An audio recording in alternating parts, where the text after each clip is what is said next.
sans vous et sans vos visites quotidiennes, le lien social aurait pu être rompu. Heureusement, vous étiez là, présents, présentes, et parfois la seule visite de la journée. Et aujourd'hui, quel remerciement vous avez? Le plan Ségur de la santé ne vous cite même pas. Quel mépris! Ce plan Ségur n'augure rien de bon pour la santé, et encore moins pour l'hôpital et pour les salariés.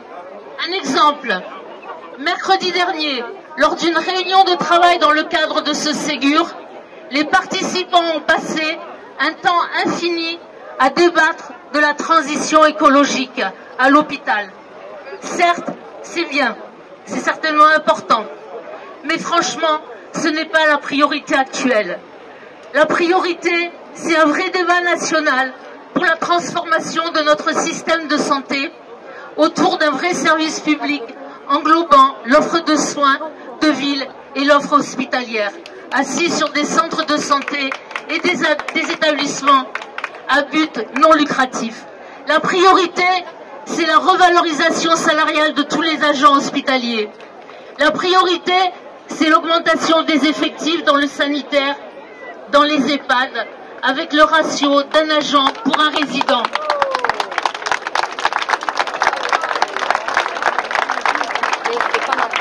La priorité, c'est l'arrêt des plans de restructuration et de fermeture de lits.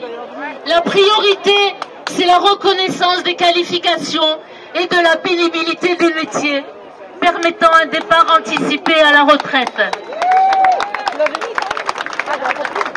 Mais ce n'est pas vraiment le choix fait, ni lors des rencontres Ségur, ni par le gouvernement.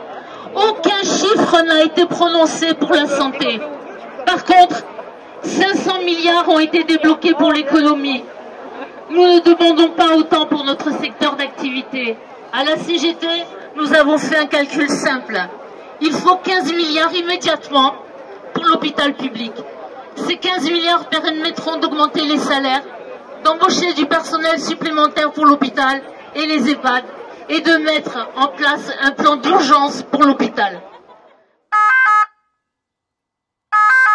Si on est là aujourd'hui, c'est pour dire notre mécontentement de nos salaires, parce que ça fait des années et des années que nos salaires sont bloqués, le point d'indice est bloqué, ça fait au moins 10 ans. Donc on voudrait une revalorisation des salaires parce que c'est bien joli d'avoir des primes, si on l'a en plus entièrement, mais voilà, il faudrait une augmentation de salaire parce que on n'est pas assez payé. Allez Macron, un effort!